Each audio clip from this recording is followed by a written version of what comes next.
Hello and welcome to Shelby Township Parks and Recreation in the News. I'm Joe Youngblood. With me is Mike Adams from the Parks and Recreation Department. And on our show, we're going to keep our residents updated with all the latest and greatest happenings in our park system, special events, and anything new that we have going on with the Parks and Rec system. Recently, the Shelby Township News Worth Knowing was mailed out, as you can see right here, if the camera can pick that up. That is, a newsletter gets mailed out 3 times a year. Make sure you hold on to that because that will be for the summer and fall 2015, and that is from June all the way through October. So that's the news worth knowing, June through October. And if you did misplace yours, please go to shelbytwp.org, click on Parks and Rec over on the left-hand side. You'll see the Shelby Township newsletter. Click on there. And of course, with today's technology, click on the link, and you can also register online through our payroll system online. Moving ahead, we have some summer activities coming up. One of the special ones we want to talk about is the Art Fair, which is held on August 8th and 9th. And for this year, of course, like every other year, to make this a go and a free event for everyone, we look for sponsorships. And with summer nearly here, it's actually the 32nd consecutive year the Shelby Township Art Fair Committee has been busily planning the largest event that Shelby Township hosts. Shelby Township Art Fair, once again, will take place on August 8th and 9th on the Township's municipal grounds, and the committee is seeking the support from local and corporate sponsors that is vital to its continued success. This outdoor event is expected to draw over 10,000 visitors from near and far who will experience a variety of festivities and features sure to please all ages. Local artists, as those will be coming from as far away as Missouri, Texas, Florida, and Indiana, will exhibit the works in paint, clay, wood, glass, metal, fiber, and more. Close to 30 Michigan-based businesses will have a variety of products from soaps to salsa and toys to tutus for sale. Sponsoring the Shelby Township Art Fair is a great way to market and promote local businesses and organizations as well as to support the arts in the community locally. There are several options available to fit the budget for nearly any business, and benefits may include advertising in local and regional publications, internet, social media, television and radio announcements, email blasts, flyers, banners, signs throughout the community, promotional item distribution, display ads, and more. If you're interested in sponsoring the Shelby Township Art Fair, please call 731-0300 for more information. Mike, sponsorships for a lot of our programs, not only the art fair, is vital to this, why we can do a lot of free programming here for our residents. Mm-hmm. What are the other sponsorship opportunities that we have here at Shelby Parks and Rec besides we're looking for these sponsors here for the art fair? Yeah, we have a sponsorship for a lot of different things. Obviously, the art fair is our biggest event, but some of the other events like Kids Day, the Mother-Son Dance, Daddy-Daughter Dance, Summer Olympics, all our events, we accept pretty much sponsorship for. Like you said, in order to make these events go, especially the free events, there's costs there, and it helps offset some of that cost to be able to afford to keep some of these events. Like you said, the art fair, 32 years. I know Summer Olympics has been going on for 20-some years. Mm-hmm. In order to keep these going, we depend on that sponsorship to pay for some of those costs. And if you want to sponsor something, we'll find a place to sponsor, whether it's a scoreboard, a field sponsor. Yep. A lot of the events, one comes to mind, Dr. Bam Barbette, Mike. Mm-hmm. She's been doing it for years. Yep. And obviously that's a great example for Dr. Bam Barbette where it's obviously working for her. Yeah, she's sponsored, I think 5 to 6 events every single year for at least the past 10 years. Yeah. She's been one of our great sponsors. The baseball sponsorship, as you mentioned, has been a big one the past couple of years, whether it be a field sponsor, scoreboard sponsor. They get their banner put right up on the field or the scoreboard, and as well as all the schedules that go out to all the players. And when you're talking thousands of players over the course of 2 seasons, it seems to be a very popular option for these businesses. Definitely, and I think certain businesses really like the idea where certain events with certain sponsorships, they're able to attend the event, hands-on, get to meet the people, meet the kids, whatever the sponsor is, pass out their items, their goodies. We have a lot of local banks that come in, and they always seem very happy about the turnout, that they have, and I think that's what these businesses like, is that hands-on with the residents. Yeah, and it's not just the kids, some of the youth events. There might only be a couple hundred kids at certain events, but they bring grandma, grandpa, mom, dad, brother, sister. Now you're talking almost 1,000 people, and I think they like that interaction to be there with them. And also one of the other great features, Mike, is if they are a sponsor, they get to come on our show if they would choose. Yeah. So who would not want to turn down a chance to be with Joe and Mike on the Parks and Rec show? So I mean, that's a big sell right there. It is. As well as they also get their name on our newsletter. Yes. Obviously, if they sponsor event, the actual event itself in the newsletter, their name's associated with that. And then also on the back, we thank all our sponsors toward the end of the year. That gets mailed to 85,000 to 90,000 addresses. Well, and that's a good point, Mike. With it being in the newsletter, we have 30,000 homes that it's sent out to. And if you can imagine the cost that would cost the business to send a mailing like that, this large, and also be tied in with all these other events that we have. So it really is a win-win situation, without a doubt. So, and what do they have to contact if they're interested in sponsoring? They can call our office at 731-0300. They can ask for Pam or myself, depending on what type of sponsorship they want, and we'll give them all. We'll email them all over the pricing sheet, what each level offers, and what events are available for this year and next year. Very good. There you have it. Sponsorship 2015. If you're interested, give us a call. We'll find an event for you to sponsor. Mike, we also get a lot of calls from our residents and some inquiries, emails, and so on and so forth. People want to offer a class, whether it's a cooking class or a karate class. Obviously, a cooking class may be a bad example because that's handled through Shelby Cable. But if you want a karate class or you're doing a football camp, they contact Mike, and Mike, walk us through that process, because we know there's a lot of people out there trying to promote their business and they're not sure where to start. Yeah, a lot of the information and activities we have in our book are through local businesses, but are a lot through just residents. They have a particular skill or a hobby that they're very good at. Computer class. Some of our yoga instructor, they don't own a business, they're just a resident that has a good skill, and they might have a certification in something. That's what we're looking for. We're looking for new ideas. We don't want to put 17 Zumba classes in there. Sure. So if someone's got a new idea or something that we're not offering, that's what we're looking for. And I can go over, how that works with the individual person. But pretty basic process, though, right? Yep, everyone. Obviously, as you said, there's a cost of mailing out the newsletter, so there's some fees involved. Sure. But it's very advantageous for both parties how we have it set up, and we are starting to get a lot of calls from just local residents with a particular skill or hobby they like to do. Something that's new that we don't offer is what we're looking for. Good. Very good. And Mike, we have a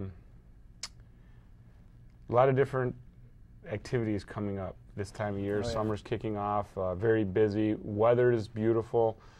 Our Little League Baseball is underway at this time. Season's going very smooth. Mike Adams from our office runs that. Mike doing a great job. I know the calls are down, and that's a good sign. So knock on wood, things are going real smooth for the 2015 Little League baseball season. I know we have the tournament teams coming up, so after June 15th, they'll be trying out for the tournament teams. That's always an exciting time of year. With that, after Little League Baseball, baseball doesn't end here in Shelby Township. We have the summer baseball season, Mike, and we know registration is underway for that. Yep. Probably our biggest division is the Pee Wee T and T-ball, the spring, summer, and fall. So talk a little bit about the T-ball, if somebody's interested in signing up for, if they can't do this spring or summer, and are we off in the fall? Yeah, T-ball is our biggest by far. Spring, summer, fall, we'll do over 500 players just for T-ball. And any T-baller that's age 4 to 6, there's T-ball running through October here. So just give us a call. We have a couple different leagues coming up on different nights of the week. So we have some during the week, some on weekends. So pretty much for anybody. Also with our summer baseball, we're allowed to take non-residents. So I think that's one big draw why our summer baseball has been growing in numbers. If you have a cousin or nephew in Sterling Heights or wherever, they're able to play in the summer. And we are a little bit more lenient in that league. They're allowed to request a buddy, which is very popular. So if you got a neighbor that you want to team up with, or A couple guys coaching together, they can request a buddy, and we're running second season baseball all the way from, like Joe said, T-ball all the way up to age 16. And also we'll have another fall session, correct, for the T-ball? Yeah, we'll actually have a 3- and 4-year-old parent-child T-ball in the summertime, so even the 3-year-olds are eligible for that one. And we have another fall. I believe it starts in September, another fall PWT, so that one runs through mid-October. Good. And youth sports are very big here at Shelby Parks and Rec. Mike, the Youth Soccer League, give us an update on that. Yep, we're winding down with our first session. I should say Coach Mike Adams for the Youth Soccer League. I don't know if you want to call me a coach of soccer, I'm out there, but that one's winding down. We are taking registrations for our summer session, which starts in July. If you miss out on that one, just like PWT, we have a fall session of soccer. So pretty much soccer for all ages, 3 on up to age 8. Good. Well, we'd appreciate you being on the show, Mike, our Thank you. recreation sports supervisor, giving us all the updates that we need here. So right after these messages, we'll be right back with the very excitable Carrie Crozier. The picnic shelters at Riverbends Park are available for rent starting January 9th, 2012. Reservations for the Bittersweet, Hickory Grove, and Maple View shelter will be accepted for groups for the months of May through September. For available dates, please contact Shelby Township Parks and Recreation Department at 586-731-0300. Amenities include a number of picnic tables, 8 grills scattered throughout the main park area, playscape and disc golf course, horseshoe pits, and volleyball nets. For more information and residential and non-residential fees, please call the Shelby Township Parks and Recreation Department at 586-731-0300. Hello and welcome back to Shelby Township Parks and Recreation in the News. With us now is Carrie Crozier from the Burgess Shadbush Nature Center. Carrie, thanks for being on the show again. Oh, good. The ratings go up when you're on the show. Well, I'm usually pretty animated, but I'm a little tired. I went A little fishing tired. last night, Oh, yeah. did you? So, well, you'll be able to pick it up for a few minutes. Yeah, here. yeah, I can. Good. Way up. Now, Carrie, we have the fishing derby coming up, which is we've been doing this for over 30 years now. Yeah. It's always been in June. We moved it back this year, changed it up a little bit, and well, actually, I see it's the 29th annual, so 1 year away from the 30th. What a great event! It's just such a great event. You know, it's a chance for the parents to get out with their kids in a relaxed atmosphere. You know, and there's a lot of fish in that lake, and good fish, as you well know, in that lake. Plus, the fish we stock. Yeah. Plus the other ones that just mysteriously show up. You know, and there's some. We had some walleye in there that were caught one year that were in the 24, 25 inch class. We had a 30-inch pike caught one year. So, did anyone ever catch the gold fish that is probably 18 inches long? I saw it. Did you see it swimming? I just saw it last week. Yeah, no, that's it's still in there, and it's kind of a neat thing to see. Do you think that just somebody from home just threw a goldfish in there and it's grown that that's big? exactly what they did. Yeah. Well, and you have to be careful with that because it is a non-native fish, and anytime you plant fish, the DNR frowns on it, you know. But obviously, that's why we have red-eared sliders in our turtle population. That was a pet store turtle, and other things get in there. So you just got to be mindful about releasing pets, you know. Very good. And sponsors for that? Kirk Huth Lang and Valdemonte. Yeah. Christian Financial. Badlamente. Yeah, Christian Financial. They've been with us a few years. Yeah. The Detroit area still hitters. And as you said earlier with Mike, it's because of these sponsors that we can get some awesome prizes. Definitely. Both for the kids that win their class and door prizes too, because you know not everybody's a fisherman, Joe. Door prize, yeah. Not everybody's a fisherman, you know. You got that right. A door prize, and some nice door prizes. Door prizes are wonderful because, Good door like I prizes. said, not everyone's going to catch the big fish. It gives them a chance to stay in the game. Absolutely. At the end, so It's just a good time, very good time. And also, we've noticed that in the fall season, it's a little more convenient for the baseball, soccer crowds to make it, as well as we have vegetation and algae in the ponds that sometimes in the early spring, when everything grows, grass grows, tree grows, everything buds. Sure. We have too Now we much have of a chance it. to treat it. Exactly. Treat the water and do a good job of cleaning it because of other activities we have going on. But August will be better. And Carrie, 2 questions. One is cost for the event. Is there a cost? And then the other one is, what's the date again? The cost is free, and it is. Thanks to the sponsors. Right? Yeah, exactly. August 29th. August 29th, okay. Yeah, it'll be a good day. And do they need to pre-register ahead of time? No pre-register. You can do that right at the site. We do have a limited amount of bait that we do give out, while supplies last. And you bring your own tackle. Good. Plenty of spots, And I've seen people, there is no hot spot. I've seen people catch fish everywhere in that lake. So it's all good, man. Very good. So there you have it, the 29th Annual Youth Fishing Derby moved to Saturday, August 29th this year. So mark that on your calendar, please. Carrie, sticking with the Nature Center theme, we have getting ready for the camps. And one thing I can tell you, and I am sure our the residents who frequent the Nature Center realize how popular these camps are. Oh my goodness. You guys do a phenomenal job over there. Really? You have Carrie Crozier and Dan Farmer and Joe Burgess, Lauren Oxglade, and all the volunteers. And we have nothing but positive remarks about these. And what are some of the different camps that you have, Carrie? Joe, we've got so many camps that it's tough to list them all. Well, we do it for about 8 weeks straight. Yeah. Right? Oh yes. Yeah. So, newsletter. Give us what are the top couple ones you think that are the most popular? Archery. Yeah. Joe Burgess and archery. Yeah. And I'll be truthful. It's not a boys' sport. There's as many girls as boys. I did notice that last year. And I'm telling you, some of them girls can sling an arrow, Joe. Yeah. They're good. We have two different classes, the beginner and the intermediate, and we run the weeks back to back. So there's 2 weeks of beginner in the morning, and then 2 weeks of intermediate starting at noon. And it's done right here at the Cable Community Center. And what's neat to hear also, Carrie, about this archery is we've had, which we've known of, some people start out in the basic archery, and now we're hearing a few years later that they're in competitive archery. Absolutely. So they get a taste of it, they love it, and they move on, and there are some competitive archery that they can get into. So that's great, and I know Joe Burgess loves to hear those stories because of the time she puts in, and she loves being with the kids at the archery camp. She's a teacher, and she's structured, and she wants them all to succeed. And she stays on them. Cam, one of our seasonal individuals, assists her, and they do a phenomenal job. They play tic-tac-toe. They shoot relays. They shoot for a point score in the rings. And also, at the end of the class, they shoot for point scores. And depending on where your number falls, you can actually qualify for awards from Camp Archery. Oh, no kidding. Oh, yeah. And it's they love it. And that happens to be one of our best camps. But in all fairness to other camps, we've got several nature camps. We've got some craft camps. And this is for the little ones as well as the bigger ones. Yeah, the craft camps. Bug camps, And it pretty much goes on within the next week or two, all the way until school starts in September. And how can parents here get their children registered for this?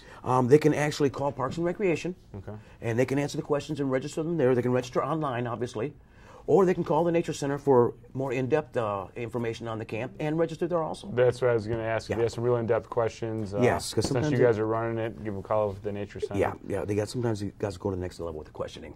Definitely. But they're just great, Joe, and I know that we had some hard economic times a couple of years back, but our camp still ran at 50% capacity. But for the last year or two, with this trend to climb back up economically, they're filling. They're filling, and unfortunately, we have to put some people on a waiting list for cancellation. So don't wait. Register early. Very good. Also, Carrie, I want to talk to you about the new trail system that's being worked on right now. And for the residents that are unaware of this, Carrie, we have that pathway system heading to the city of Utica. Right. It's all part of the Stony Creek to Metro Beach Trail. So, as a matter of fact, this week the asphalt is being laid. Now, it won't complete all the way to Utica. There's a boardwalk that needs to be completed, but that trail will be connected by November 15th this year. Wow. But yeah, they're laying the asphalt down as we speak right now. But the portion of it will be open in about a week or so. So you'll be able to get down to the boardwalk and come back. And I was just down there yesterday taking a look, and it's beautiful.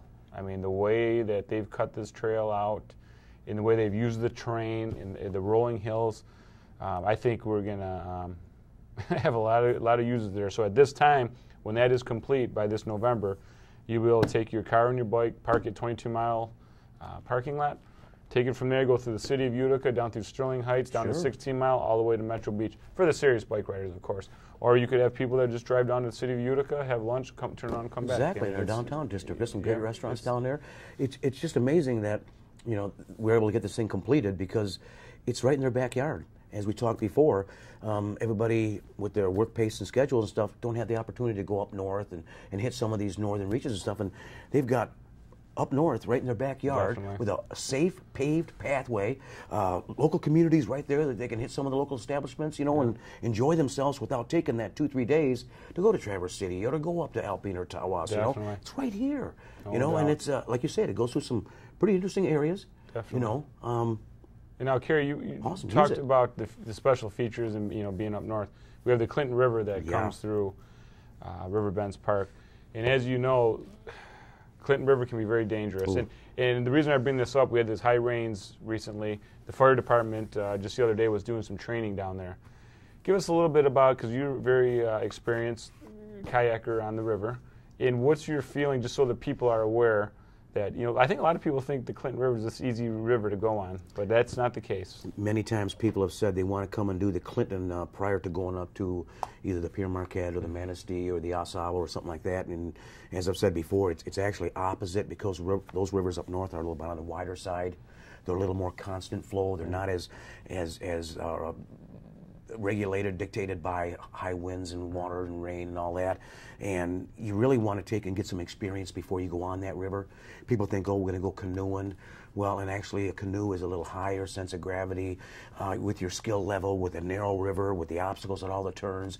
You could get in trouble quick, so a kayak is actually better suited because they're with the dual paddles, you have more control, but you really want to take and get some experience before you really do that. Not saying you shouldn't, but you're regulated by the water too, because on Monday it was bank high. Definitely. And it's washing more debris in the river. Where there was a snag here, now there's a snag there.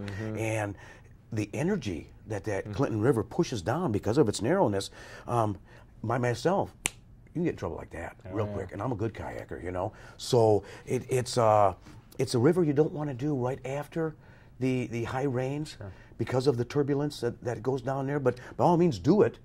But give some thought as to doing a kayak, or go up to Stony Creek and rent a kayak, get a little experience. Then go to the Clinton River, you know what I mean? First, on turning and stability and stuff, and you'll like it because you're lower, it's more stable. It's really a better way to go. But it's an awesome river to do. You've done it, I've done it. It is beautiful. You're up north. It is amazing. When we went down a couple of years ago, we seen a half dozen deer by the river. We seen mink, so it's a good river to see and do. Very, very good river. I'll do it again. Oh, yeah. Well, that's some great input, Kerry, because some people are unsure about that, and they say, hey, let's go to a kayak and hop in the river. It looks great. Don't realize what they're getting into. Well, and you know as well as I know that, all these recreational endeavors are to be enjoyed. And one little mishap, and that takes the fun out of it for, both the individual that got in a mishap and stress for the family around them, too. So enjoy and be safe. That's why we're here. Enjoy and be safe. Very good, Kerry. I appreciate that input. Don't forget, if you're looking to register for any camps, give us a call at Parks and Rec or the Burgess Shedbush Nature Center. Nature Center has wonderful camps this year at the Burgess Shedbush Nature Center. On that note, with the kayaking and the Clinton River and stuff, one new program we have this year in the fall is a kayaking 101. Good point. What a great place to start. It's awesome. We're only opening up to 10 people so we can do a little more hands-on, one-on-one training. We'll have a wide variety of different types of kayaks, as far as the bottom configuration, sit-on, sit-ins. And we're going to be doing it not on the Clinton River. We'll be doing it over across from the McDonald's on 23 in Van Dyke at our Ford Field baseball facility. Nice small pond there, controlled, no wave action, no currents, and it's a little more comfortable. But me and Lauren Oxlade will be teaching the class, and it's a 101 for dummies. Hey, I'm a dummy. I'm a perfect instructor. But it's designed to be fun. It's very expensive. It's $20. It's. That's where you want to learn in a nice, safe atmosphere. No pressure. We do want to have older individuals, so it's 15 years and old and up. Not the little ones, that might not retain it. And this is for somebody that might want to buy a kayak and try some different styles. No, definitely. And just go out and get in that comfort zone, realizing, hey, I can do this. This is good. I feel comfortable. I don't feel, all nervous and stuff. So that's going to be an excellent class. I'm looking forward to that. Is. So keep us updated on that. When it's finished, let us know how it goes. But I know it's going to be a great class. So. Yep. Well, very good, Kerry. Thanks a lot for being on the show. Anything else you got? One more quick program I want to talk about, and that's the Story of River Bends. Okay. That is also in September. A lot of It's the history there. 19th. What people don't realize is, you've got the Clinton Kalamazoo Canal Yeah. that was supposed to cut across to the lower, to Lake Michigan. You've got Joe Louis the boxer. You've got the Nike missiles. You have some of the first pioneers in our area, the Laird family, Right. And what we're going to be doing is we're going to be doing a 3-hour program with half-hour segments. And you can call for more information. And after every hour, we'll take a short 5-minute break, hold your questions, instructor can go out, you can talk to them in a break, or keep them till the end, but it'll actually go through all the different timelines of the park, right up to when we acquired the park, through the naming of the Nature Center and the construction of the Nature Center. So a lot of history in that park, and people just don't realize it's there. That's a really nice program from the standpoint, the amount of history is amazing. So that's a nice program. And your staff will be handling that? Yes, and it's also a free program. Good. So why not Very come good. out and learn a bit about your park and have some fun. Very good. Thank you very much, Kerry. And to all of our residents watching, thank you very much. We really appreciate it. If you have any questions, give us a call, 731-0300. Don't forget to like us on Facebook, Shelby Township Parks and Rec. And also the Burgess Shadbush Nature Center has their Facebook page too, so like them as well. They have all their programs listed on there. Until next time, please remember, here at Shelby Parks and Rec, we create community through people, parks, and programs. Thanks for watching. See you soon.